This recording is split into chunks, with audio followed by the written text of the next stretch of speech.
여러분, 오늘 저는 학자로서의 제 자존심을 모두 내려놓고 부끄러운 고백을 하나 하려 합니다. 강의를 시작하기 전 교과서 142페이지를 펴주십시오. 그리고 그 페이지를 찢어버리십시오. 거기 적힌 정복의 역사는 모두 틀렸습니다. 강의실은 순식간에 술렁거렸습니다. 평생을 서양 중심의 전쟁사 연구에 바쳐온 제가 이런 말을 하게 될 줄은 저조차 몰랐으니까요. 하지만 지난주 대한민국 임진강변의 한 발굴 현장에서 저는 제 눈을 의심케 하는 충격적인 진실과 마주했습니다. 우리가 아는 알렉산더나 칭기즈칸은 파괴의 제왕이었습니다. 지나간 자리엔 불타는 도시와 노예들만 남았죠. 하지만 1600년 전 동방의 작은 반도 국가에 나타난 19살의 이청년 군주는 달랐습니다. 그는 적국을 무너뜨리기 위해 군대를 움직이지 않았습니다. 믿기지 않겠지만 그는 굶주리는 적의 백성들에게 소금을 먹이기 위해 무려 수천 킬로미터의 원정을 떠났습니다. 칼로 배는 대신 밥으로 품었고 공포 대신 시스템으로 대륙을 경영했습니다. 도대체 이 나라는 어떤 DNA를 가졌길래 1600년 전에 이미 현대적 경영과 포용의 리더십을 완성했단 말인가? 오늘 이야기의 주인공은 중국이 동북공정으로 그토록 훔치고 싶어 했고 일본이 역사서에서조차 두려움에 떨며 기록했던 왕 중의 왕에 대한 이야기입니다. 그리고 이것은 오늘날 세계를 선도하는 대한민국 저력의 뿌리이기도 합니다. 가슴 뜨거운 진짜 역사를 만나기 전 지금 보고 계신 채널인 감동야화, 여러분의 좋아요와 구독은 왜곡된 세계사를 바로잡는 가장 큰 힘이 됩니다.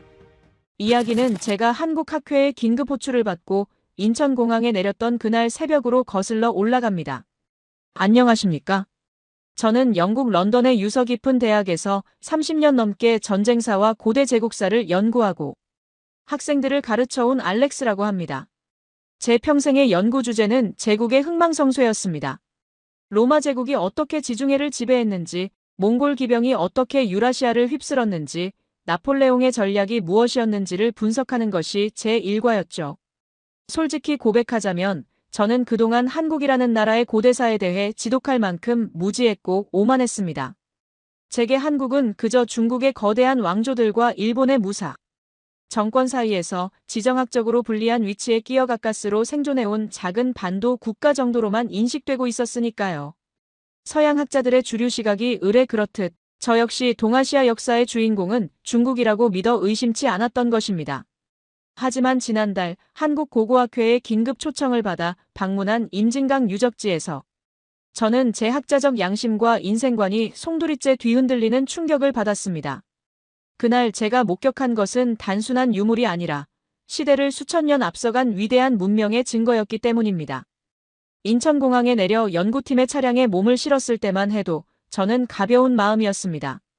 차창 밖으로 스쳐 지나가는 한국의 현대적인 풍경을 보며 감탄하면서도 마음 한구석에는 고대 유적지라고 해봤자 부러진 칼이나 토기, 조각 몇 점 나오겠지 하는 안일한 생각이 자리 잡고 있었습니다. 차량이 서울을 벗어나 경기도 연천으로 향할수록 분위기는 사뭇 달라졌습니다. 그곳은 현재 남북한이 대치하는 접경 지역이자 과거 삼국시대 고구려, 백제의 신라가 한반도에 패권을 두고 가장 치열하게 피를 흘렸던 격전지였습니다. 임진강변에 도착했을 때 강바람은 매서웠고 깎아지른 듯한 절벽 위에 세워진 호로고루라는 성터가 저를 맞이했습니다. 저는 가이드에게 물었습니다. 이곳은 최전방 군사 요새였군요. 로마의 하드리아누스 방벽처럼 춥고 배고픈 병사들이 보초를 서던 삭막한 곳이었겠습니다. 하지만 현장 소장이 흙먼지가 묻은 장갑을 벗으며 제게 보여준 발굴 보고서와 유물 실물은 제 예상을 보란듯이 비웃고 있었습니다. 떨리는 손으로 받아든 유물 상자 안에는 녹슨 칼이나 부러진 화살쪽 대신 눈부시게 정교한 금제, 귀걸이와 화려한 무늬가 새겨진 은제띠고리, 그리고 붉은색 기와 조각들이 들어있었습니다. 저는 순간 제 눈을 의심하며 소리쳤습니다. 소장님, 뭔가 착오가 있는 것 아닙니까? 이곳은 적국인 백제와 강 하나를 사이에 두고 대치하던 사지입니다. 언제 적의 기습이 있을지 모르는 최전방 참호란 말입니다.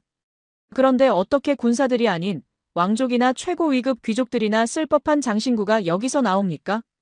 게다가 이 붉은 기와는 궁궐이나 사찰에나 쓰는 것 아닙니까?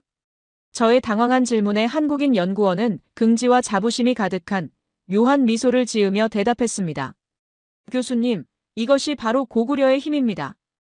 이곳은 단순한 임시 주둔지가 아니었습니다. 고구려의 귀족들은 가족을 데리고 내려와 이곳에서 무려 200년 넘게 뿌리내리고 살았습니다. 보십시오. 저기 집터에는 정교한 온돌, 난방 시스템까지 깔려 있습니다. 저는 망치로 머리를 얻어맞은 듯한 충격을 받았습니다. 최전방 국경지대에서 적의 코앞에서 귀족이 가족과 함께 살며 온돌방에서 지냈다니. 이것은 단 하나의 사실을 증명하고 있었습니다. 당시 고구려라는 나라는 백제나 신라 같은 주변국을 단순히 견제하는 수준이 아니라 압도적인 힘으로 찍어 누르고 있었기에 국경조차도 마치 자신의 안방처럼 평화롭게, 아니 오만할 정도로 여유롭게 다스렸다는 증거였습니다. 로마 제국조차 국경지대에서는 늘 게르만족의 침입을 두려워하며 긴장 속에 살았습니다. 하지만 이 나라는 국경의 최전선에서조차 아이들의 웃음소리가 들리고 귀족들이 연회를 즐길 수 있게 만들었던 것입니다.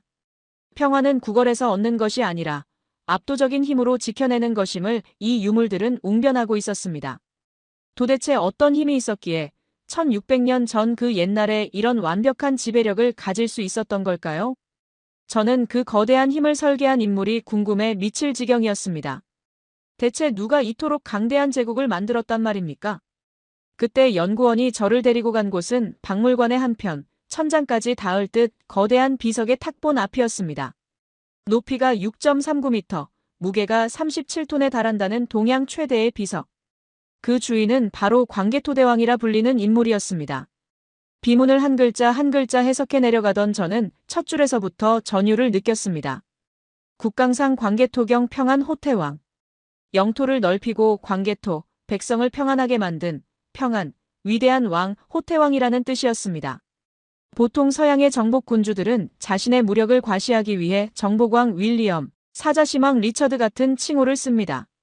하지만 이 왕은 영토 확장만큼이나, 아니 그보다 더 중요하게 백성의 평안을 자신의 이름에 새겨 넣었습니다. 저는 문득 18세라는 요즘으로 치면 고등학교 3학년에 불과한 어린 나이에 왕위에 올라 흉년과 기근으로 고통받던 백성을 구하고 무너져가던 나라를 동아시아 최강의 제국으로 만든 한 청년의 이야기에 깊이 빠져들기 시작했습니다. 기록을 자세히 살펴보니 그가 391년 왕위에 올랐을 때 고구려는 말 그대로 바람 앞에 등 뿔이었습니다.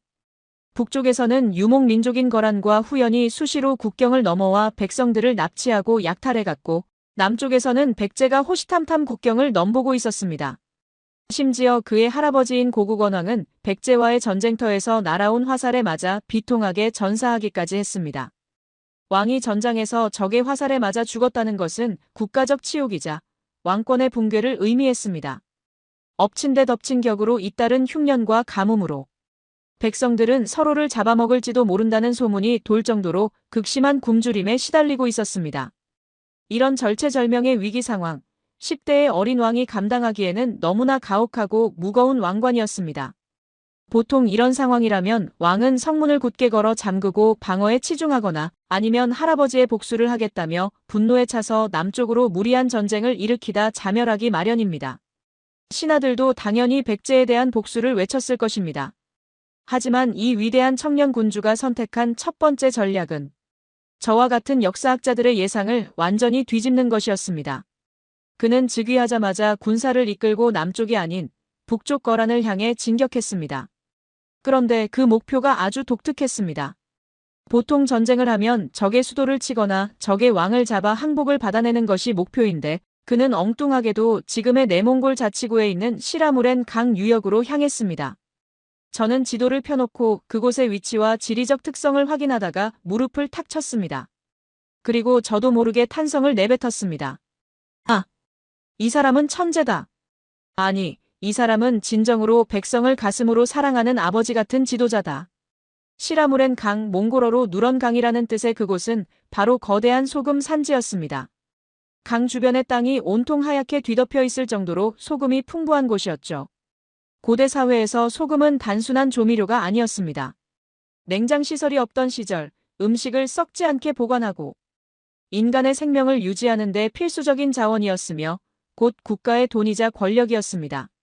로마 군인들이 월급을 소금으로 받아 셀러리라는 단어가 생긴 것만 봐도 알 수 있죠. 당시 고구려 백성들이 굶주리고 있었던 것은 곡식도 부족했지만 잡은 고기나 나무를 저장할 소금이 턱없이 부족했기 때문이었습니다. 어린 왕은 할아버지의 원수를 갚는 명분이나 자신의 위엄을 세우는 자존심보다 당장 굶어 죽어가는 내 백성의 입에 들어갈 밥과 생존을 선택한 것입니다. 이것은 단순한 전략적 선택을 넘어선 통치 철학의 위대함을 보여주는 대목입니다. 그는 4만 명의 군사를 이끌고 거침없이 북진했습니다. 그리고 더욱 놀라운 것은 그 전쟁의 결과였습니다. 서양의 정복자들은 점령지에 들어가면 약탈하고 불태우고 현지인을 노예로 삼아 자신의 부를 축적했습니다. 알렉산더도 칭기즈칸도 예외는 아니었습니다. 하지만 광개토대왕의 군대는 달랐습니다. 기록에 따르면 그는 거란을 무력으로 짓밟아 씨를 말려버린 것이 아니라 그들이 가진 풍부한 소금과 가축을 확보했습니다.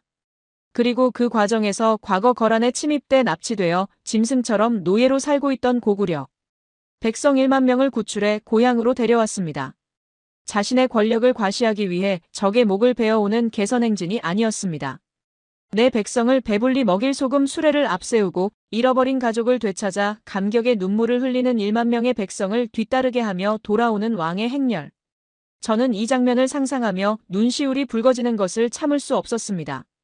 한국인들이 왜 그토록 우리나라, 우리 민족이라는 말을 입에 달고 사는지, 위기 때마다 뭉치는 그 끈끈한 공동체 의식의 뿌리가 바로 여기에 있었기 때문입니다.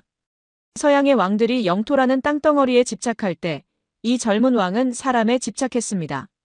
국가는 단 한 명의 국민도 포기하지 않는다는 무한한 헌신이자 약속이 1600년 전 만주 벌판에서 실현되었던 것입니다. 저는 이 지점에서 현대 한국이 왜 그토록 자국민 보호에 열성적이고 IMF 같은 국가적 위기 때마다 온 국민이 장롱 속에 금을 꺼내 나라를 살리겠다고 나서는 기적을 만들어내는지 이해할 수 있었습니다. 그들의 핏줄 속에는 굶주린 자신들을 위해 직접 칼을 들고 소금을 구하러 떠났던 위대한 왕 포로로 잡혀간 자신들을 잊지 않고 기어이 찾아와 손을 내밀었던 그 왕의 기억이 DNA처럼 각인되어 있는 것입니다. 하지만 이것은 서막에 불과했습니다. 거란 정벌로 백성들의 배고픔을 해결하며 내실을 다진 왕은 이제 서늘한 눈빛으로 남쪽을 응시했습니다. 그곳에는 할아버지를 죽인 철천지원수, 그리고 한반도의 패권을 두고 반드시 넘어야 할 산, 백제가 기다리고 있었습니다. 저는 기록을 더 파헤치며 그가 백제를 향해 보여준 전술과 전략을 분석했고 또 한 번 경악하여 입을 다물 수 없었습니다. 현대 군사학의 아버지라 불리는 클라우제비츠나 손자병법조차도 미처 담아내지 못한 시대를 수천 년 앞서간 입체적 기동전의 정수가 그곳에 있었기 때문입니다. 특히 그가 천혜의 요새라 불리던 백제의 관미성을 함락시킬 때 보여준 전술은 제 상상을 초월하는 것이었습니다.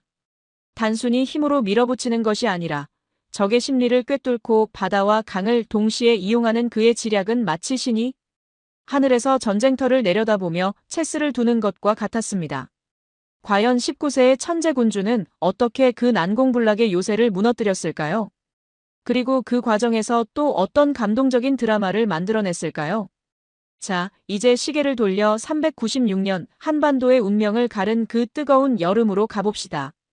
광개토대왕이 마주한 첫 번째 거대한 벽, 바로 백제의 관미성 전투입니다. 당시 동아시아의 군사 전문가들 사이에서 이 성은 단순한 방어시설이 아니었습니다.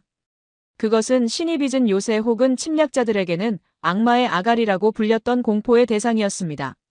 현재의 강화도 교동도 혹은 파주 오두산성으로 추정되는 이 성은 사면이 깎아지른 듯한 수직 절벽으로 이루어져 있고 그 아래로는 서해의 거친 조류와 강물이 만나는 소용돌이가 휘몰아치는 그야말로 인간의 접근 자체를 거부하는 천혜의 요새였습니다.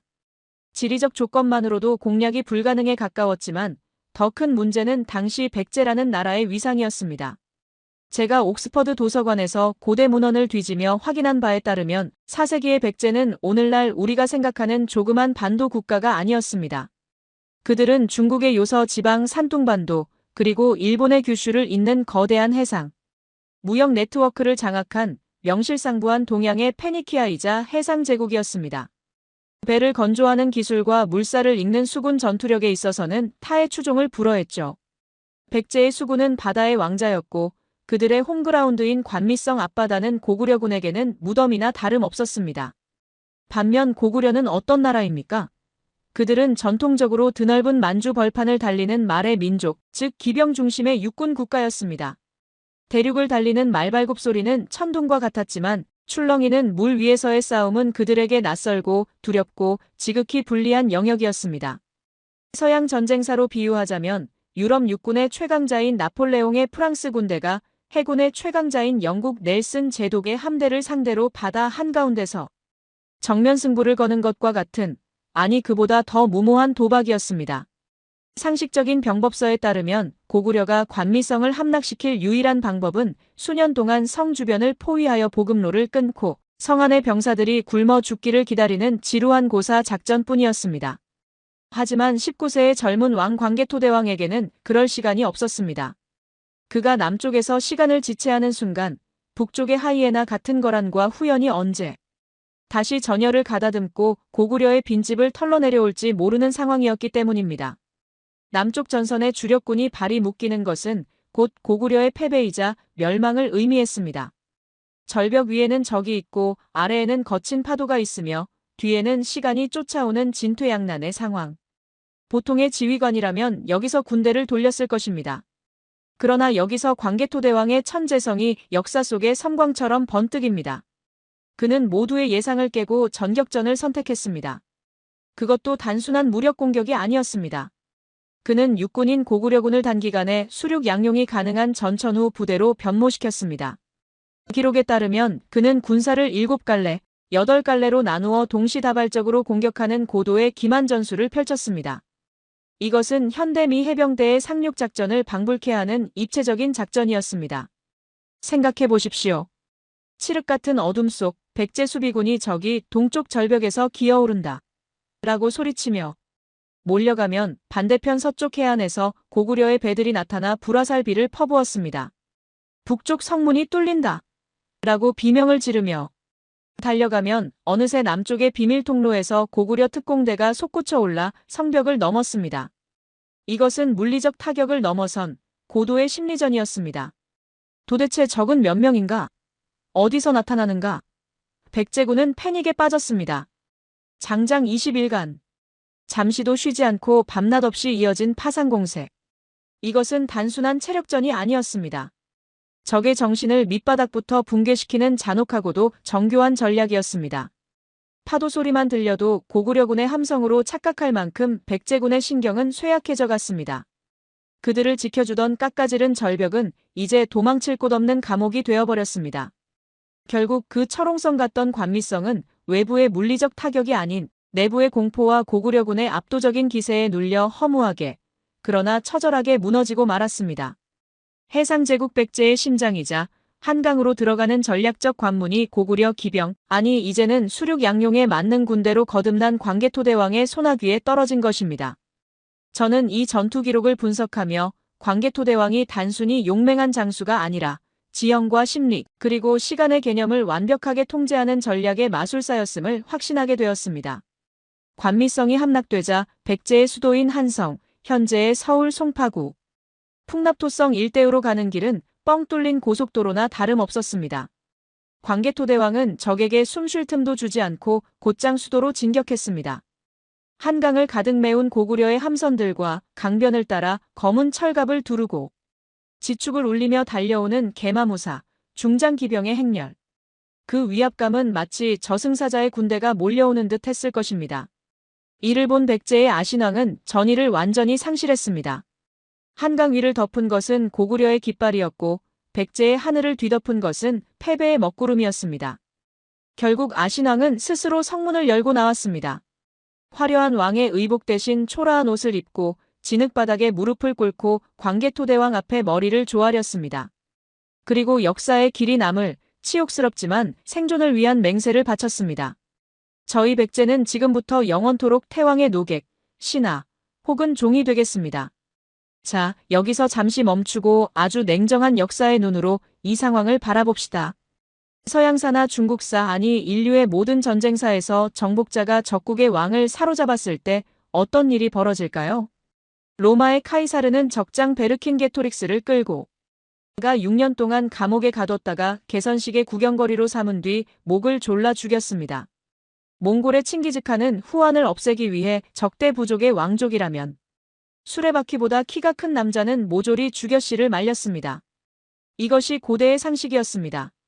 더구나 백제는 고구려에게 어떤 나라입니까? 단순한 경쟁국이 아닙니다. 광개토대왕의 할아버지인 고국원왕을 평양성 전투에서 화살로 쏴 죽인 철천지원수의 나라입니다. 왕이 전장에서 적국의 손에 죽었다는 것은 국가적 치욕이자 씻을 수 없는 원한입니다. 지금 그 원수의 손자가 내 발 아래 엎드려 목숨을 구걸하고 있습니다. 당연히 그 목을 베어 할아버지의 영전에 제물로 바치고 백제라는 나라를 지도에서 영원히 지워버려 고구려의 일개 지방으로 복속시키는 것이 정복자의 권리이자 효의 완성이었을 겁니다. 고구려의 장군들도 모두 왕의 처형 명령만을 기다리며 칼자루를 만지작거리고 있었을 것입니다. 저 역시 기록을 읽으며 당연히 다음 장면은 피바람이 부는 참수형이거나 최소한 백제 왕실의 몰살일 것이라 예상했습니다. 하지만 다음 페이지를 넘긴 저는 온몸에 소름이 돋는 전율과 함께 멍하니 책장을 바라볼 수밖에 없었습니다. 제 서구적 상식이 와르르 무너지는 소리가 들렸기 때문입니다. 광개토대왕은 아신왕을 죽이지 않았습니다. 심지어 그를 폐위시키지도 감옥에 가두지도 않았습니다. 그는 진흙탕에 엎드려 떨고 있는 아신왕에게 다가가 그의 어깨를 잡고 일으켜 세웠습니다. 그리고 믿을 수 없는 판결을 내렸습니다. 그대의 지난 잘못을 용서하노라. 앞으로는 형제로서 의리를 지키고 그대의 백성들을 잘 보살피도록 하라. 그리고는 백제의 고위 관료와 왕족 몇 명만을 약속의 증표 볼모로 데리고 개선가 한 곡조를 울리며 너무나도 쿨하게, 아니 허무할 정도로 담백하게 군대를 돌려 고구려로 돌아가 버렸습니다. 도대체 왜일까요? 왜 다 잡은 적을, 그것도 아버지를 죽인 원수를 살려준 것일까요? 저는 이 대목이 도저히 군사학적으로나 정치적으로 이해가 가지 않아 며칠 밤을 고민했습니다. 이것은 단순한 자비심이나 개인적인 동정심으로 설명할 수 없는 보통 사람의 그릇을 아득히 뛰어넘는 행동이었습니다. 오랜 연구와 사색 끝에 제가 내린 결론은 이것이었습니다. 광개토대왕은 단순히 땅을 넓히는 정복군주가 아니라 거대한 제국을 경영하고 질서를 만드는 건축가였다는 사실입니다. 그는 알고 있었습니다. 만약 백제의 왕을 죽이고 나라를 멸망시킨다면 백제의 유민들은 나라를 잃은 슬픔과 분노로 끝까지 저항할 것이고 고구려는 그 반란을 진압하느라 막대한 국력을 낭비하게 될 것임을요. 그렇게 되면 북쪽의 거대한 적들을 막아낼 힘이 분산됩니다. 하지만 왕을 살려주고 관용을 베푼다면 백제는 고구려의 압도적인 무력에 공포를 느낌과 동시에 그보다 더 큰 덕망에 감복하여 스스로 고구려가 만든 국제 질서, 즉 고구려 천하 안으로 들어올 것이라 믿었던 것입니다. 그는 백제를 타도해야 할 남이 아닌 고구려와 뿌리를 같이 하는 부여에서 갈라져 나온 형제 국가로 인식했습니다. 즉, 그의 목표는 선멸이 아니라 통합이었던 것입니다. 오늘날의 글로벌 기업 M&A, 인수합병으로 치자면 적대적 인수를 통해 회사를 갈기갈기 찢어 공중분해시키는 것이 아니라 자회사로 편입시켜 독자적인 경영권을 인정해주면서 전체 그룹의 시너지를 극대화하는 고도의 경영 전략을 1600년 전에 구사한 것입니다. 이것은 무력이 아니라 매력으로 세계를 지배하는 오늘날 조셉 나이 교수가 말한 소프트 파워의 시초라고 해도 과언이 아닙니다. 그는 백성들의 행복을 위해 개인의 원한조차 덮고 국가의 이익을 선택할 줄 아는 거대한 그릇이었습니다. 그의 칼끝은 적을 겨누고 있었지만 그의 시선은 항상 평화와 공존, 그리고 더 큰 미래를 향해 있었습니다. 이 사건 이후 한반도 중부 이남의 많은 소국들과 백성들은 고구려를 두려운 침략자가 아닌 자신들을 외부의 위협으로부터 보호해줄 수 있는 든든한 큰 형님 같은 존재로 인식하기 시작했습니다. 힘이 있는데 그 힘을 함부로 쓰지 않는 것, 약자를 짓밟지 않고 일으켜 세원의 편으로 만드는 것, 그것이야말로 진정한 강대국의 품격임을 그는 몸소 보여주었습니다. 이것은 현대사회에서 미국이나 중국 같은 패권국들이 반드시 배워야 할 리더십의 표본이기도 합니다. 힘으로 찍어 누르는 평화는 그 왕이 죽으면 깨집니다. 하지만 마음을 얻는 평화는 천년을 갑니다. 광개토대왕은 바로 그 사람의 마음을 얻는 위대한 정복을 시작한 것입니다. 남쪽 전선을 평정하고 돌아오는 길, 왕의 발걸음은 가벼웠을까요? 아닙니다. 말 위에 앉은 그의 표정은 그 어느 때보다 비장하고 어두웠습니다. 그의 눈은 이미 북쪽 하늘, 요동의 먼 지평선을 노려보고 있었습니다. 그가 남쪽을 이토록 신속하고 관대하게 안정시킨 진짜 이유. 그것은 바로 고구려의 영혼을 짓밟았던 진짜 적, 북방의 최강자 후연, 선비족과의 결전을 준비하기 위해서였습니다. 백제와의 전쟁은 몸풀기에 불과했습니다. 이제부터 시작될 이야기는 고구려인의 자존심을 걸고 죽은 조상의 명예를 되찾기 위해 대륙의 심장부로 돌진하는 처절하고도 장엄한 복수극입니다. 특히 당시 후연은 고구려의 선대 왕인 미천왕의 무덤을 파헤쳐 시신을 훔쳐가고 왕의 어머니를 납치해가는 인간으로서, 아니 국가로서 해서는 안 될 패륜적인 만행을 저지른 야만적인 제국이었습니다. 죽은 왕의 시신을 인질로 삼아 협박하는 이 끔찍한 모욕. 이것은 고구려인들에게 씻을 수 없는 치욕이자 집단적인 트라우마였습니다. 광개토대왕의 심장 속에는 지난 수십 년간 억눌러왔던 분노의 불길이 활화산처럼 타오르고 있었고, 그의 칼끝은 이제 요동벌판을 넘어 중원을 가리키고 있었습니다. 과연 고구려의 철갑 기병들은 그 드넓은 만주 벌판에서 당시 중국 대륙을 호령하던 선비족의 최정예 기병, 그 무시무시한 전투기계를 상대로 어떤 전설적인 승부를 펼쳤을까요? 여러분, 혹시 부관참시라는 끔찍하고도 모욕적인 단어를 들어보셨습니까? 죽은 자의 무덤을 파헤쳐 꺼낸 뒤 그 시신을 다시 훼손한다는 이 말은 유교적 가치관이 지배하던 동양 문화권에서 인간이 저지를 수 있는, 아니 국가가 겪을 수 있는 가장 악랄하고 비열한 치욕으로 간주됩니다. 그런데 4세기 무렵 동북아시아의 역사 한복판에서 한 나라의 국왕 시신이 적국에 의해 도굴당하고 협박용 인질이 되는 충격적인 사건이 벌어졌습니다. 피해자는 고구려의 제15대 왕 미천왕이었고, 가해자는 당시 중국 대륙의 북동부를 장악하고 있던 흉포한 선비족의 나라, 전현 훗날의 후연이었습니다. 그들은 고구려의 수도를 기습 침공해 미천왕의 무덤을 파헤쳐 시신을 훔쳐갔고, 그것도 모자라 살아있는 왕의 어머니 태후와 왕비까지 납치해갔습니다. 그리고 뻔뻔하게 요구했습니다. 너희 왕의 시신과 가족을 돌려받고 싶다면 우리에게 무릎을 꿇고 영원히 조공을 바쳐라. 이것은 단순한 전쟁 패배를 넘어선 고구려라는 국가의 자존심이 난도질당하고 민족의 영혼이 짓밟힌 씻을 수 없는 피눈물의 역사였습니다. 고구려의 왕들은 시신을 돌려받기 위해 적에게 굴욕적인 저자세를 취해야만 했고, 백성들은 분통을 터뜨리며 가슴을 쳐야 했습니다. 광개토대왕이 즉위했을 때 고구려 사람들의 가슴 속에는 이 70년 묵은 미천왕 시신 탈취 사건이 거대한 트라우마이자 언젠가는 반드시 터뜨려야 할 억눌린 분노의 응어리로 남아 있었습니다. 젊은 왕에게 요동정벌은 단순한 영토 확장이 아니었습니다. 그것은 짓밟힌 조상의 명예를 회복하고 구겨진 민족의 자존심을 다시 펴는 성스러운 전쟁, 즉 성전이었습니다. 하지만 상대는 결코 만만한 존재가 아니었습니다.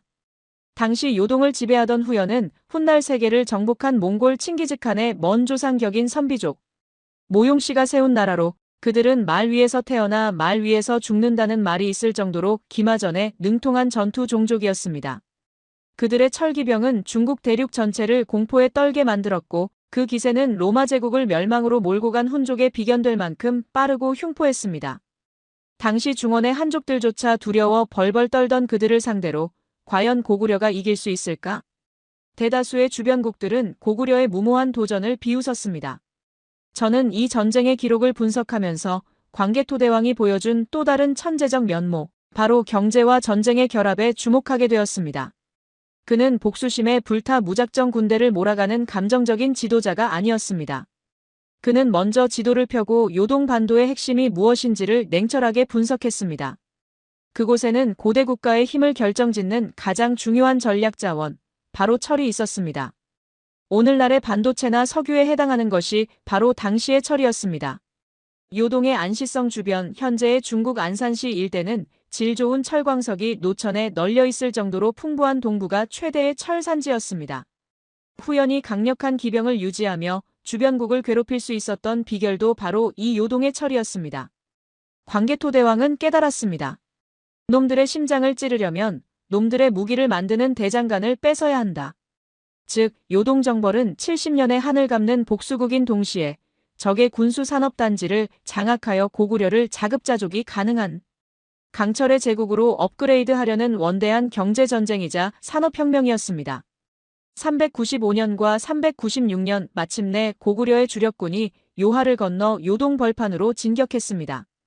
그리고 이 전쟁에서 고구려군은 세계 전쟁사에 길이 남을 압도적인 비주얼을 선보입니다. 바로 게마무사라 불리는 중장 기병의 등장이었습니다.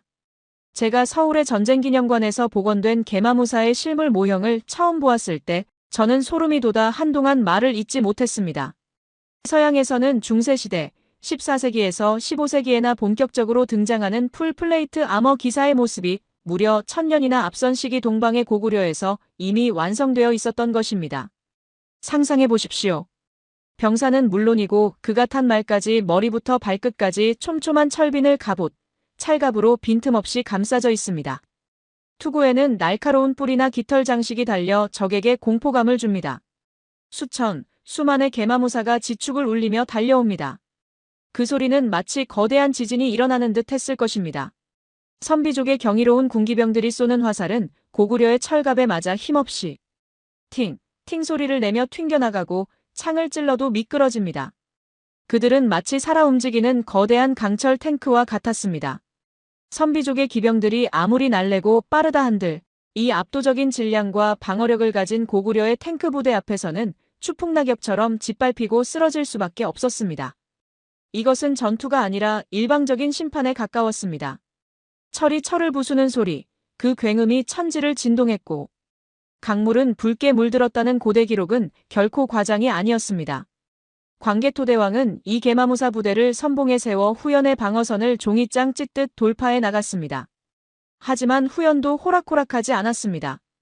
그들은 들판에서의 회전이 불리해지자 요동성이라는 난공불락의 요새에 틀어박혀 지구전을 펼치려 했습니다. 요동성은 성벽의 높이가 오늘날 아파트 10층 높이에 달하고 겹겹이 해자와 방어시설이 갖춰진 당대 최고의 요새였습니다. 힘으로만 밀어붙이다가는 고구려군의 피해가 막심할 상황이었습니다. 여기서 광개토대왕은 다시 한번 전략의 마술을 부립니다. 그는 무리하게 성벽을 기어오르며 아군의 피를 흘리게 하는 대신 후연의 허를 찌르는 고도의 기동전을 선택했습니다. 그는 주력 부대로 요동성을 포위하는 척하며 적의 시선을 성 앞쪽으로 묶어두었습니다. 그리고 밤을 틈타 정예 별동대를 이끌고 요동성 너머에 있는 배후 도시들과 보급기지들을 번개 같은 속도로 점령해버렸습니다. 식량과 무기가 들어오는 길이 끊기고 지원군이 올 길마저 차단된 요동성은 거대한 감옥, 즉 도간에 든 쥐가 되었습니다. 성 안의 사기는 바닥으로 떨어졌고 고립감에 휩싸인 후연군은 자멸하기 시작했습니다. 결국 고구려군은 요동성을 함락시켰습니다. 성문이 활짝 열리고 고구려의 삼조고 깃발이 요동성의 가장 높은 곳에 꽂히던 그날 말 위에서 그 광경을 지켜보던 광개토대왕은 무슨 생각을 했을까요? 그는 성 안으로 들어가 가장 먼저 선대 왕들이 겪었던 치욕의 장소들을 둘러보았습니다. 그리고 하늘을 우러러 선언했습니다. 이제 요동은 영원한 고구려의 땅이다. 다시는 내 백성과 내 조상이 오랑캐에게 모욕당하고 시신을 뺏기는 일은 없을 것이다. 오늘 우리는 70년의 한을 씻었다. 이것은 단순한 승리 선언이 아니었습니다. 지난 세월 고구려를 짓누르던 패배의식과 트라우마를 완전히 씻어내고 고구려가 변방의 작은 나라에서 대륙의 질서를 주도하는 천자국으로 다시 태어났음을 알리는 웅장한 선포였습니다. 이 요동정벌의 결과는 실로 엄청났습니다. 고구려는 요동의 풍부한 철광산을 손에 넣으면서 군사력을 기하급수적으로 증강시킬 수 있었습니다. 병사들의 갑옷은 더 단단하고 가벼워졌으며 농기구는 획기적으로 개량되어 식량 생산량이 폭발적으로 늘어났습니다. 철은 곧 국력이자 밥이었습니다. 또한 요동반도를 장악함으로써 중국 대륙과 한반도 그리고 일본 열도를 잇는 해상무역로의 통제권까지 완벽하게 손에 넣게 되었습니다. 이제 동북아시아의 모든 물류는 고구려의 허락 없이는 지나갈 수 없게 된 것입니다. 광개토대왕은 20대의 나이에 군사 강국을 넘어 경제대국의 기틀을 완성한 것입니다. 저는 여기서 한 가지 더 흥미로운 사실을 발견했습니다. 광개토대왕이 점령지 정책을 펼칠 때 보여준 모습입니다. 보통의 정복자들은 점령지의 백성들을 노예로 삼거나 가혹하게 수탈하여 반란의 씨앗을 만듭니다. 하지만 그는 요동의 선비족과 한족 백성들을 고구려 백성과 동등하게 대우했습니다. 그들에게 고구려의 선진 농법을 가르쳐주고 세금을 감면해주며 그들의 종교와 문화를 인정해 주었습니다. 그러자 놀라운 일이 벌어졌습니다. 적국의 백성이었던 그들이 스스로 고구려의 백성이 되기를 자처하며 광개토대왕을 성군으로 칭송하기 시작한 것입니다. 심지어 전쟁이 나면 고구려를 위해 칼을 들고 싸우겠다고 나섰습니다. 이것은 힘에 의한 정복이 아닌 삶의 질을 높여주는 정복이었습니다. 그는 알고 있었습니다. 땅을 얻는 것은 하수의 정복이고 사람의 마음을 얻는 것이 고수의 정복이라는 것을요. 하지만 승리의 기쁨도 잠시 동쪽 바다 건너에서 심상치 않은, 아니 국가의 명운을 건 급보가 날아들었습니다. 고구려가 북방전쟁에 모든 힘을 쏟고 있는 틈을 타 앙심을 품은 백제가 다시 딴 마음을 품고 일본 열도의 왜구들을 대거 끌어들여 신라를 공격하기 시작한 것입니다. 신라의 수도 서라벌, 경주는 이미 왜구들에게 포위되었고 신라의 왕 내물왕은 급히 사신을 보내 광개토 태왕에게 피 묻은 구원 요청서를 올렸습니다. 위대한 태왕이시여, 왜적들이 나라에 가득 차 성을 부수고 백성을 학살하고 있습니다. 저희 힘으로는 도저히 막을 수 없습니다. 부디 저희를 노예로 삼으시더라도 좋으니 제발 목숨만은 구해주십시오. 이 절박한 호소문 앞에서 광개토대왕은 깊은 고민에 빠졌습니다. 북쪽의 광활한 요동을 이제 막 차지하여 안정시켜야 할 시점이었습니다. 자칫 군대를 남쪽으로 돌렸다가 패배한 후연이나 거란이 다시 뒤통수를 칠 수도 있는 위험한 상황이었습니다. 게다가 상대는 바다를 건너온 왜구. 그들은 정규군이 아니라 치고 빠지는 게릴라 전술에 능한, 통제되지 않는 해적 집단이었습니다. 대규모 정규군인 고구려군에게는 오히려 잡기 힘든 까다로운 상대일 수 있었습니다. 신하들은 반대했습니다. 폐하, 신라는 우리와 직접적인 동맹도 아니며 먼 남쪽의 일입니다. 험한 산맥을 넘어 원정을 가는 것은 자살행위입니다. 우리 군의 힘을 뺄 필요가 없습니다. 하지만 광개토대왕의 생각은 달랐습니다. 그는 한반도 전체를 하나의 운명 공동체로 보고 있었습니다. 그는 자리에서 벌떡 일어나 지도를 내려치며 외쳤습니다. 신라가 무너지면 그 다음은 우리 고구려의 배후가 위험해진다. 그리고 무엇보다 같은 핏줄을 나눈 백성들이 이민족인 왜구의 칼날에 죽어가고 있다. 내가 가지 않으면 누가 그들을 구하겠는가? 국가는 백성이 울 때 응답해야 한다. 서기 400년 광개토대왕은 보병과 기병 5만이라는 당시로서는 상상할 수 없는, 아니 국가의 기둥뿌리를 뽑아낸 수준의 대규모 원정군을 편성합니다. 그리고 역사적인 명령을 내립니다. 남쪽으로 간다. 신라를 구하고 감히 우리 땅을 넘본 왜구의 씨를 말려버려라. 이것은 한국 역사상 최초의 대규모 해외 파병이자 한반도 남부와 일본 열도의 운명을 송두리째 뒤바꾸는 경자년 400년의 대원정의 서막이었습니다. 평양에서 경주까지 험준한 산맥과 강을 넘어 그 먼 길을 달려간 고구려의 철갑. 기병들이 처음 마주한 신라의 상황은 그야말로 지옥도였습니다. 그리고 그곳에서 벌어진 왜구와의 전투는 고구려군이 겪어본 적 없는 낯설고도 치열한 싸움이었습니다. 과연 대륙의 왕자는 바다 건너온 흉포한 해적들을 상대로 어떤 참교육을 시전했을까요? 서기 400년 경자년. 한국 역사, 아니 동아시아 전체의 5000년 역사를 통틀어 이 해만큼 극적이고 거대하며 운명적인 지각 변동이 일어났던 해는 결코 없을 것입니다. 광개토대왕이 이끄는 보병과 기병 도합 5만 명의 고구려 원정군이 평양을 출발했습니다. 여러분, 잠시 눈을 감고 이 5만이라는 숫자의 물리적인 무게감을 느껴보십시오. 현대전에서도 5만 명의 병력을, 그것도 전차와 같은 중장비, 말과 철갑을 갖춘 기계화 부대를 수백 킬로미터 떨어진 타국으로 이동시키는 것은 병참학적으로 기적에 가까운 일입니다. 말이 5만 마리면 그 말이 하루에 먹어치우는 건초와 물의 양만 해도 수백 톤에 이릅니다. 병사들의 식량은 또 어떻습니까? 험준하기로 소문난 한반도의 척추, 태백산맥과 소백산맥을 넘어 이 거대한 군대가 이동한다는 것은 사실상 자연과의 전쟁이었습니다. 당시 고구려를 지켜보던 중국의 연나라나 주변국들은 이 원정이 불가능하다고 비웃었습니다. 가다가 지쳐서 쓰러지거나 보급이 끊겨 굶어 죽을 것이다. 고구려가 스스로 무덤을 파는구나. 그것이 당시의 상식이었습니다. 하지만 광개토대왕은 그 상식을 인간의 한계를 뛰어넘는 속도로 비웃으며 응답했습니다. 고구려군의 진군 속도는 상상을 초월했습니다. 그들은 마치 축지법을 쓰는 것처럼 산맥을 넘고 강을 건넜습니다. 이것은 평소 고구려가 얼마나 엄격하고 혹독한 군사훈련을 유지했는지, 그리고 국가 차원에서 얼마나 체계적인 도로망 시스템과 병참 지원 능력을 갖추고 있었는지를 증명하는 결정적인 대목입니다. 그들이 흙먼지를 일으키며 남쪽으로 미친 듯이 달려가는 동안 신라의 수도 서라벌은 그야말로 생지옥이었습니다. 당시 신라의 기록과 광개토대 왕릉비의 내용을 종합해보면 상황은 절망적이었습니다. 외적이 나라에 가득 차서 성과 연못을 무너뜨리고 있었다. 이 짧은 문장 속에는 당시 신라 백성들이 겪어야 했던 참혹한 공포가 고스란히 담겨 있습니다. 신라의 방어선은 이미 완전히 붕괴되었고 왜구들과 백제군 그리고 가야의 연합군은 신라의 수도를 개미떼처럼 새카맣게 포위하고 있었습니다. 성벽 곳곳은 무너져 내렸고 화살이 다 떨어진 신라 병사들은 돌을 던지며 저항하고 있었지만 역부족이었습니다. 신라의 왕 내물왕은 며칠째 잠 한숨 못 자고 성벽 위에서 피 묻은 칼을 쥔 채 덜덜 떨고 있었습니다. 식량은 바닥났고 식수가 끊긴 성 안에서는 아이들의 울음소리와 부상병들의 신음소리가 끊이지 않았습니다. 신라의 멸망은 시간 문제, 아니 오늘 밤을 넘길 수 있을지조차 불투명한 상황이었습니다. 성 밖의 풍경은 더 참혹했습니다. 왜구들은 이미 승리에 도취해 있었습니다.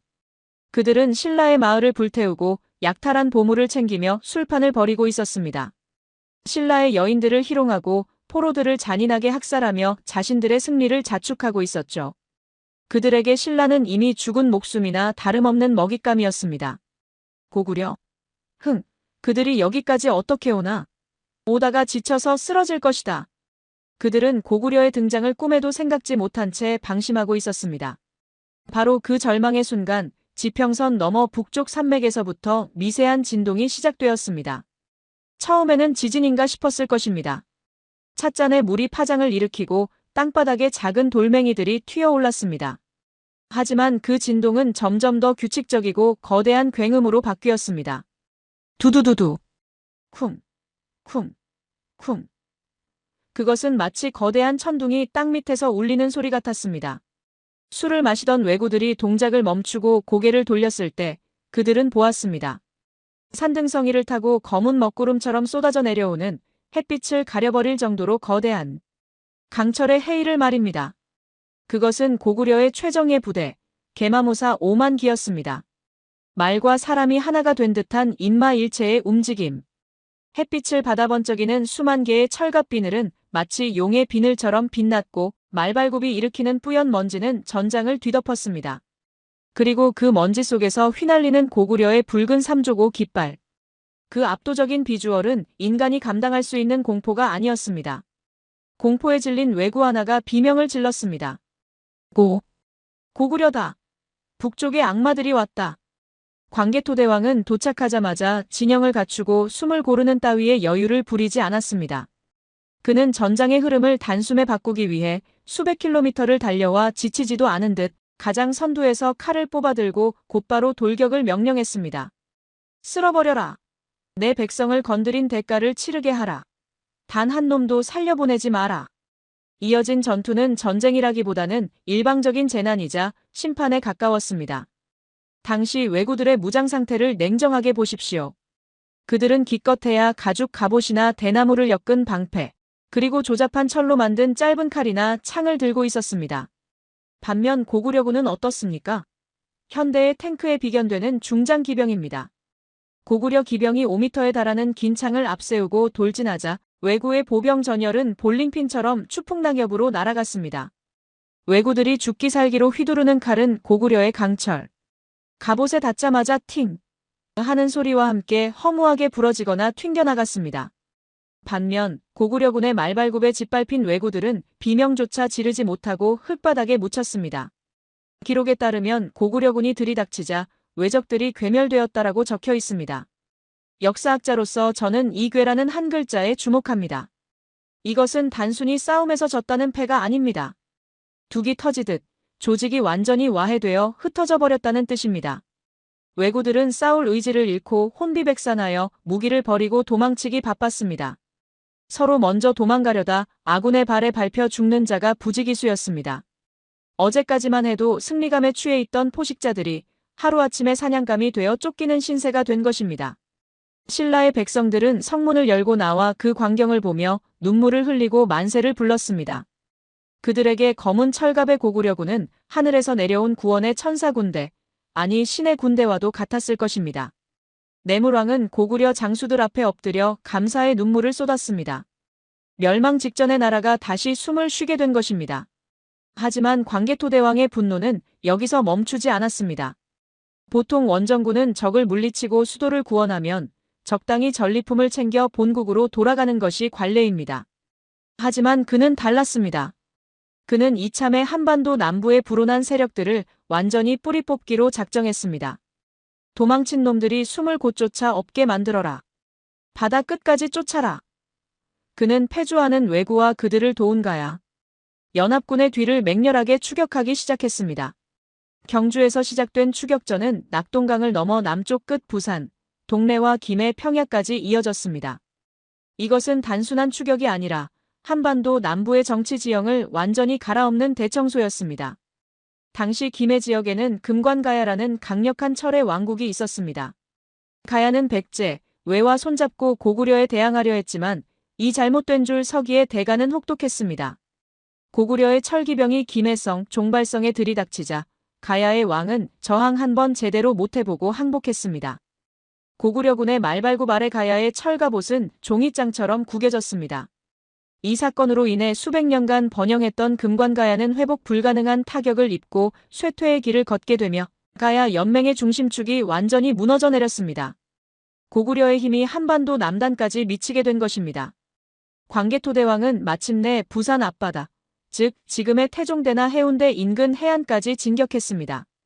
그리고 바다 건너 돛을 올리고 허겁지겁 도망치는 왜구들을 바라보며 활을 들어 경고의 화살을 날렸을 것입니다. 다시는 이 땅을 넘보지 마라. 바다 건너 너희의 섬까지 쫓아가 멸망시키기 전에. 이것은 한국 역사상 처음으로 북방의 대륙 세력이 한반도 남쪽 끝 해안까지 내려와 군사적 위용을 떨치고 해양 세력을 제압한 역사적인 사건이었습니다. 이 전쟁의 결과는 실로 엄청났습니다. 첫째, 신라는 멸망의 위기에서 벗어나 고구려의 보호 아래 국가 시스템을 정비하고 훗날 삼국 통일의 기틀을 다질 수 있게 되었습니다.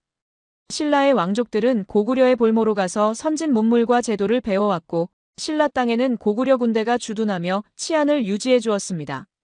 경주 호우총에서 발견된 을묘년 국강상 광개토지 호태왕 호우십이라는 글자가 새겨진 청동 그릇이 바로 그 명확한 증거입니다. 신라의 귀족들이 제사를 지낼 때 고구려 왕의 이름이 새겨진 그릇을 사용했다는 것은 당시 고구려가 신라에게 있어 부모의 나라와 같은 존재였음을 보여줍니다. 둘째, 한반도 남부에서 왜구의 세력이 완전히 축출되었습니다. 일본 역사서인 일본서기조차 이 시기의 기록을 모호하게 처리하거나 신공황 후의 전설로 덮으려 하지만 고고학적 증거는 거짓말을 하지 않습니다. 이 시기 일본 열도에서는 갑자기 한반도 스타일의 말가춤과 갑옷 유물이 대거 등장합니다. 이는 고구려군에게 패배한 가야와 왜의 패잔병들이 일본으로 건너가 그 충격적인 패배의 경험과 기술을 전파했음을 의미합니다.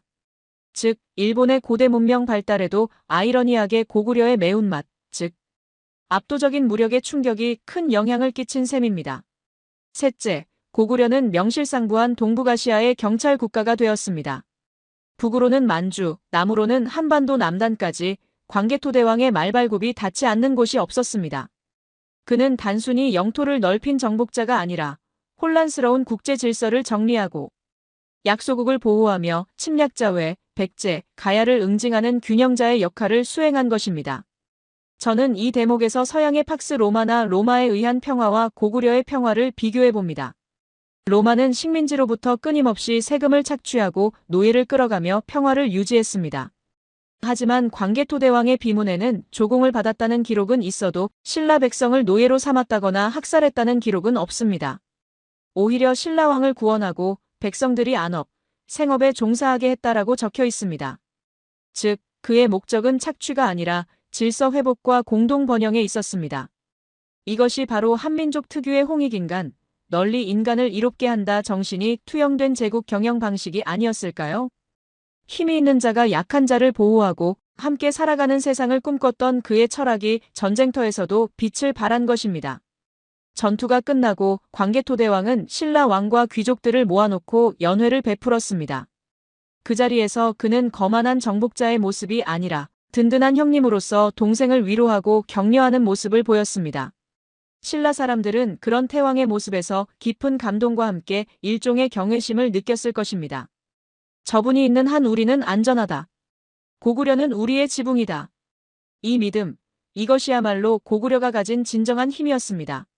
하지만 여러분, 역사는 참으로 얄궂습니다. 하늘은 영웅에게 모든 것을 주었지만 단 하나, 시간만은 허락하지 않았습니다. 이렇게 위대한 업적을 남긴 영웅에게도 운명의 시간은 가혹하게 다가오고 있었습니다. 18세에 즉위하여 쉼없이 말을 달린 지 22년.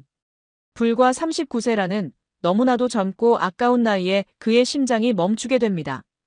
하늘이 그를 질투했던 것일까요? 아니면 그가 너무 뜨겁게 살았기에 생명의 불꽃이 빨리 사그라든 것일까요? 그의 죽음 앞에서도 고구려 사람들은 단순히 슬퍼하는 것에 그치지 않았습니다. 그들은 자신들의 영웅을 영원히 기억하기 위해, 그리고 그가 남긴 위대한 정신을 후세에 전하기 위해 지구상에서 가장 거대하고 웅장한 돌을 깎기 시작했습니다. 그것이 바로 오늘날 우리가 보는 동양 최대의 비석, 광개토대 왕릉비입니다. 마지막 파트에서는 이 위대한 왕의 최후와 그가 현대 대한민국 그리고 전 세계에 남긴 진정한 유산에 대해 이야기하며 이 긴 여정을 마무리하려 합니다. 서기 412년 드넓은 만주 벌판에 유난히 차가운 칼바람이 불어오던 10월의 어느 날 고구려의 심장이 멈췄습니다. 동아시아 전체를 말발굽알에 호령하던 거인, 스스로 영락, 영원한 즐거움이라는 독자적인 연호를 사용하여 고구려가 곧 세상의 중심임을 선포했던 위대한 군주, 광개토대왕이 불과 39세라는 믿기지 않는 젊은 나이에 세상을 떠난 것입니다. 그의 죽음은 고구려 백성들에게 단순한 국왕의 서거가 아니었습니다.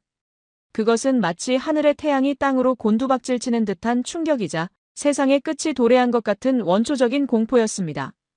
기록에 따르면 국내성의 거리마다 백성들의 통곡 소리가 끊이지 않아 그 울림이 마치 천둥소리와 같았다고 합니다. 국경의 최전선에서 전장을 누비던 강철 같은 병사들조차 무기를 내려놓고 땅을 치며 오열했습니다. 우리 대왕께서 벌써 가시다니 하늘이시여 어찌 이토록 무심하십니까? 우리를 두고 어디로 가십니까? 18세의 왕위에 올라 22년 동안 단 하루도 편한 침소에서 쉬지 않고 전장을 달리며 굶주린 백성에게 밥을 주고 겁에 질린 백성에게 강철 같은 보호막이 되어 주었던 아버지 같은 존재의 상실. 고구려는 깊은 침묵과 슬픔의 바다에 잠겼습니다. 저는 역사학자로서 수많은 고대 영웅들의 최후를 연구해 왔습니다. 마케도니아의 알렉산더 대왕이 33세에 요절했을 때 그의 거대한 제국은 후계자들의 욕심으로 인해 순식간에 갈기갈기 찢겨나갔습니다. 칭기즈칸 사후 몽골 제국이 겪었던 혼란도 마찬가지죠. 강력한 카리스마를 가진 리더가 갑자기 사라지면 그가 억지로 붙여놓았던 제국은 모래성처럼 허무하게 무너지는 것이 역사의 비정한 법칙입니다. 하지만 광개토대왕은 죽음 이후에도 고구려를 지켰습니다. 아니, 더 정확하고 냉철하게 분석하자면 그는 자신이 죽은 뒤에도 제국이 흔들리지 않도록 아주 치밀하고 정교한 안전장치를 마련해두고 떠났습니다. 그것은 바로 그의 아들 장수왕이 아버지의 유지를 받들어 세운 지구상에서 가장 거대하고 웅장한 돌의 기록, 광개토대 왕릉비입니다. 현재 중국 지린성 지안에 우뚝 서 있는 이 비석은 높이가 6.39m, 무게가 무려 37톤에 달합니다. 아파트 3층 높이의 거대한 자연석을 인위적으로 매끄럽게 깎아내지 않고 울퉁불퉁한 그 자연의 모양 그대로 사용하여 세운 이 비석은 당시 동양 최대의 단일 암석 기념물이었습니다. 제가 처음 이 비석의 실물을 마주했을 때 저는 역사학자로서의 객관성을 잃고 마치 살아있는 광개토대왕의 영혼과 대면하는 듯한 압도감을 느꼈습니다. 거친 돌 표면에 깊게 새겨진 1775자의 글씨들. 그것은 붓으로 예쁘게 쓴 글씨가 아니었습니다. 대왕이 자신의 칼끝으로 바위에 직접 새겨 넣은 듯한 힘과 기백이 서려 있었습니다. 서예가들은 이 독특한 서체를 보고 마치 용이 승천하고 호랑이가 포효하는 듯한 기세라고 평하지만 제 눈에 들어온 것은 글씨의 예술성이 아니라 그 비문에 적힌 왕의 마지막 당부이자 명령이었습니다. 비문의 마지막 부분, 즉 제3면과 사면에는 대왕이 생전에 남긴 수묘인, 무덤을 지키는 사람 제도에 대한 아주 구체적이고 엄격한 명령이 적혀 있습니다. 보통 고대의 왕들은 죽을 때 자신의 저승길이 외롭지 않도록 혹은 권위를 과시하기 위해 수많은 시녀와 호위무사를 생매장하는 순장이라는 잔혹한 풍습을 따랐습니다. 혹은 전쟁 포로들을 노예로 삼아 무덤을 관리하게 하며 가혹하게 다뤘죠. 하지만 광개토대왕은 전혀 다른 선택을 했습니다.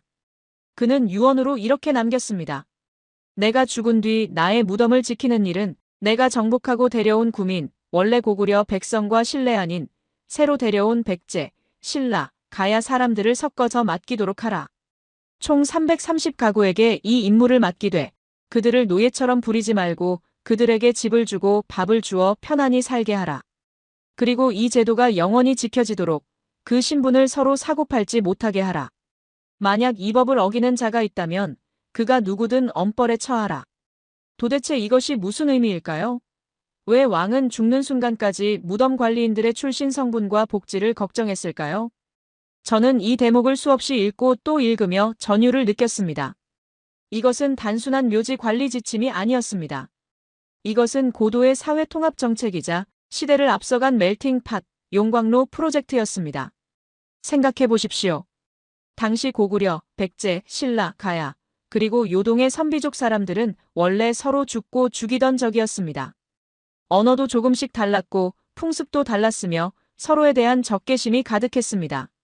만약 이들을 그대로 둔다면 고구려라는 거대한 제국 안에서 끊임없이 내란이 일어날 수밖에 없습니다. 하지만 광개토대왕은 이들을 한 곳, 국내성에 모아 살게 하고 위대한 왕의 무덤을 지킨다는 신성한 공동의 임무를 부여함으로써 그들을 화학적으로 결합시키려 했습니다. 너희는 이제 백제 사람도 신라 사람도 말갈 사람도 아니다. 너희는 위대한 대왕을 모시는 하나의 고구려 백성이다. 그는 물리적인 영토 통일을 넘어 사람들의 마음속에 한민족이라는 개념을 처음으로 심어준 위대한 설계자였던 것입니다.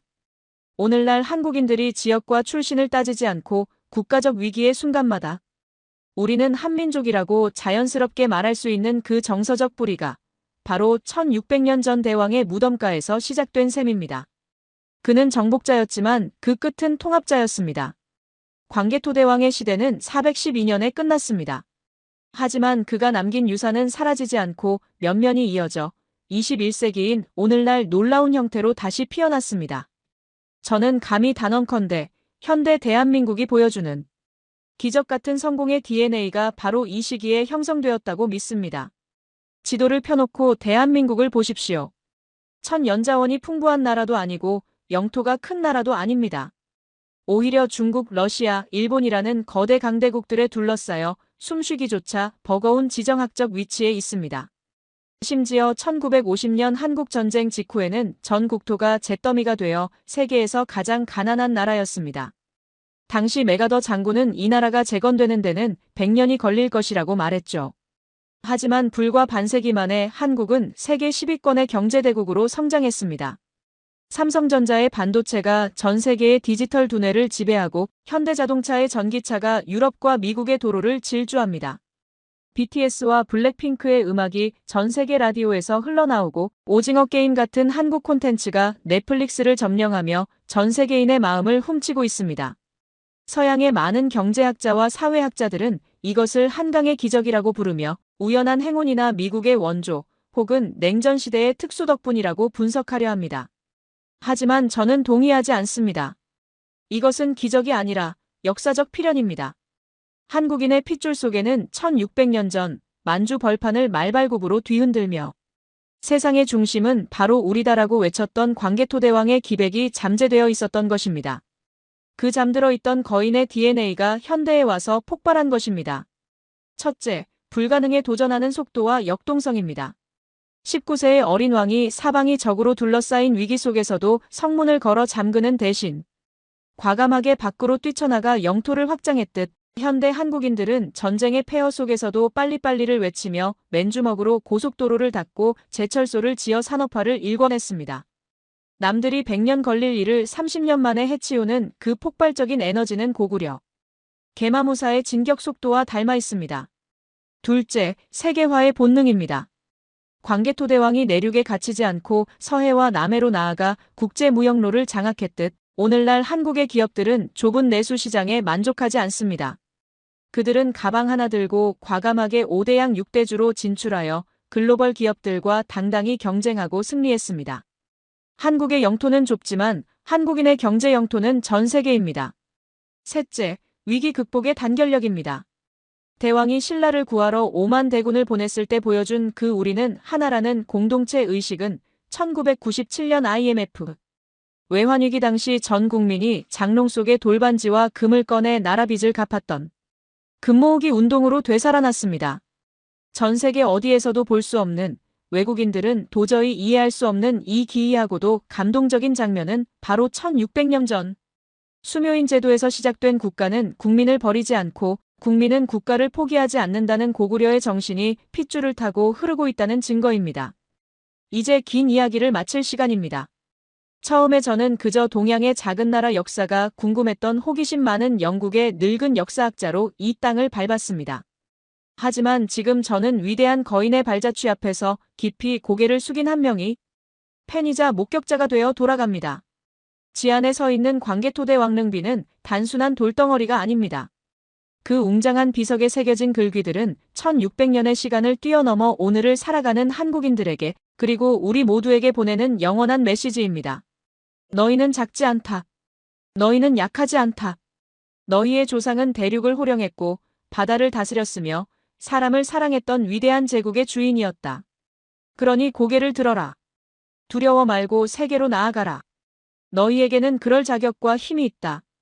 만약 여러분이 살면서 힘든 순간을 마주하거나 자신이 너무 작고 초라하게 느껴져 주저앉고 싶을 때가 있다면 부디 기억하십시오. 여러분의 심장이 뛸 때마다 그 혈관 속에는 1600년 전 만주 벌판을 호령하며 제국을 건설했던 그 뜨거운 철의 피가 광개토대왕의 불굴의 의지가 흐르고 있다는 사실을 말입니다. 역사는 박물관에 갇힌 과거의 기록이 아니라 여러분의 미래를 여는 열쇠이자 나침반입니다. 광개토대왕은 죽지 않았습니다. 그가 꿈꿨던 백성이 평안하고 강한 나라는 지금 대한민국이라는 이름으로 전 세계에 찬란하게 꽃피우고 있으니까요. 이 위대한 역사의 주인공은 바로 이 영상을 보고 계신 여러분입니다. 오늘 영국의 노학자 알렉스 교수가 눈물로 전해준 1600년 전의 뜨거운 외침, 여러분의 가슴에는 어떻게 닿으셨나요? 우리는 흔히 역사를 책 속에 갇힌 옛날 이야기라고 생각하곤 합니다. 하지만 오늘 이야기를 통해 분명히 알게 되었습니다. 만주 벌판을 호령하던 광개토대왕의 기백은 사라진 것이 아니라 지금 이 순간 치열하게 살아가는 여러분의 심장 속에 그리고 우리 대한민국의 핏줄 속에 여전히 뜨겁게 흐르고 있다는 사실을 말입니다. 단순히 영토를 넓힌 정복자가 아니라 백성을 아끼고 우리라는 이름으로 통합하려 했던 대왕의 위대한 사랑. 그 사랑이 있었기에 수많은 시련 속에서도 우리는 꺾이지 않고 다시 일어설 수 있었던 것 아닐까요? 혹시 지금 삶이 고단하고 힘겹게 느껴지신다면 거울 속에 비친 여러분의 모습을 다시 한번 바라봐 주십시오. 여러분은 그 위대한 역사를 이어받은 세상에서 가장 자랑스러운 존재입니다. 오늘 전해드린 감동양화의 이야기가 여러분의 지친 하루의 작은 위로와 가슴 벅찬 자부심이 되었기를 바랍니다. 이 영상이 감동적이셨다면 그리고 우리 역사의 위대함을 더 많은 분들과 나누고 싶다면 구독과 좋아요 그리고 알림 설정을 꼭 부탁드립니다. 특히 여러분이 느끼신 벅찬 감정을 댓글로 남겨주세요. 여러분의 소중한 의견은 저에게 가장 큰 힘이 됩니다. 저는 다음 시간에도 전 세계가 놀라고 감동하는 가슴 뛰는 이야기로 여러분을 찾아오겠습니다. 세상 모든 감동이 머무는 곳, 지금까지 감동양화였습니다. 시청해주셔서 감사합니다.